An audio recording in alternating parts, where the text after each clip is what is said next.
Dan berikutnya ini terkait dengan KTT ya yang digelar di Filipina, di mana Presiden Prabowo Subianto bertolak ke Cebu, Filipina untuk menghadiri KTT ke-48 ASEAN. Jadi menariknya pemirsa, dalam kunjungan kenegaraan kali ini Presiden Prabowo Subianto juga ikut membawa dan menggunakan mobil produksi dalam negeri Maung Garuda sebagai kendaraan resmi di luar negeri.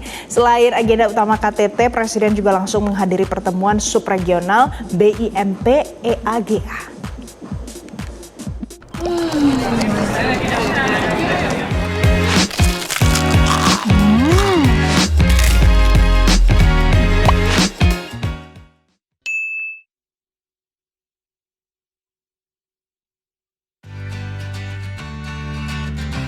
Setibanya di Bandara Mactan, Cebu, Filipina pada Kamis siang, Presiden langsung dijemput menggunakan mobil kenegaraan Maung Garuda. Ini merupakan pertama kalinya kendaraan SUV MV3 produksi PT Pindad ini dipamerkan dan digunakan dalam kunjungan kerja di luar negeri. Seskap Teddy Indrawijaya menyatakan penggunaan Maung di forum internasional adalah simbol kemandirian bangsa dan diplomasi industri pertahanan nasional di panggung dunia. Diaspora Indonesia di Filipina tampak memenuhi area penginapan Presiden untuk memberikan penyambutan hangat. Salah satu diaspora, Danang, mengaku bangga dan berharap kehadiran Indonesia dapat semakin memperkuat hubungan bilateral kedua negara. Usai penyambutan, Presiden Prabowo langsung menghadiri forum BIMP EAGA Summit 2026. Dalam forum ini, Presiden bertemu dengan pemimpin Filipina, Malaysia, dan Brunei Darussalam untuk membahas proyek strategis kesejahteraan di subkawasan. Pada puncak acara KTT ke-48 ASEAN, Presiden Prabowo menyerukan agar Asia Tenggara menjadi jangkar stabilitas dunia. Presiden menegaskan ASEAN tidak boleh terjebak dalam rivalitas geopolitik. Dalam sesi pleno di Mactan Expo, Presiden Prabowo menekankan pentingnya solidaritas kawasan. Presiden menilai rivalitas global hanya akan berdampak buruk pada ekonomi dan kesejahteraan masyarakat. Di sela rangkaian KTT, Indonesia dan Filipina juga menyepakati kerjasama strategis di sektor mineral kritis. Kedua negara sepakat membentuk koridor industri nikel untuk memperkuat rantai pasok global. Menteri Koordinator Bidang Perekonomian Erlangga Hartarto menyaksikan penandatanganan MOU antara Asosiasi Penambang Nikel Indonesia atau APNI dengan Philippine Nickel Industry Association.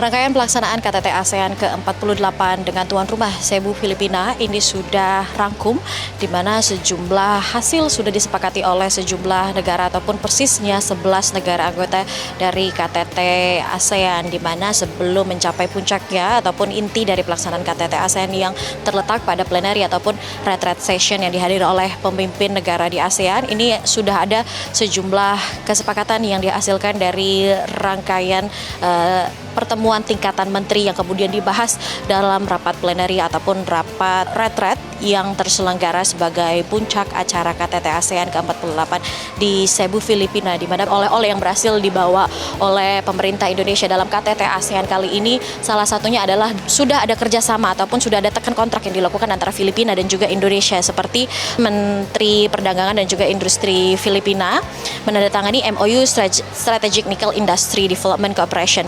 Tekan kontrak yang terjadi setelah ASEAN ini juga ada transformasi digital ASEAN ataupun Digital Economy Framework Agreement yang sudah berhasil didapatkan oleh pemerintah Indonesia dalam pertemuan ASEC kemarin, yakni adalah target ekonomi di EFA ini diproyeksikan menggandakan nilai ekonomi digital ASEAN dari 1 triliun US dollar menjadi 2 triliun US dollar pada tahun 2030, di mana dalam hal ini sudah ada percepatan proses dari penandatanganan nantinya pada November 2026 ataupun ronde kedua dari KTT ASEAN yang akan berlangsung pada November akhir tahun ini adalah penandatanganan resmi pada KTT ASEAN setelah proses legal scrubbing. Ini juga ada pertemuan tingkat menteri yang terjalin dengan Menteri Luar Negeri Sugiono, ini turut hadir diantaranya, di mana ada pernyataan strategis yang dikeluarkan oleh Menteri Luar Negeri Sugiono dalam hari ini, termasuk diantaranya stabilitas kawasan, dan di mana Menlu menegaskan bahwa ASEAN adalah mitra yang terpercaya dan juga stabil di tengah ketidakpastian global. Selain itu juga ada dukungan khusus. Indonesia menyatakan dukungan agar Turki segera menjadi mitra wicara ASEAN. Ini diharapkan bisa memberikan stimulan terhadap negara-negara ASEAN karena dengan adanya kebijakan tersebut ini ASEAN, negara-negara kawasan ini bisa bertahan di tengah ketidakpastian dunia. Dari Cebu, Filipina, Arneta Butar-Butar, Metro TV. Jelajahi cara baru mendapatkan informasi. Download Metro TV Extend sekarang.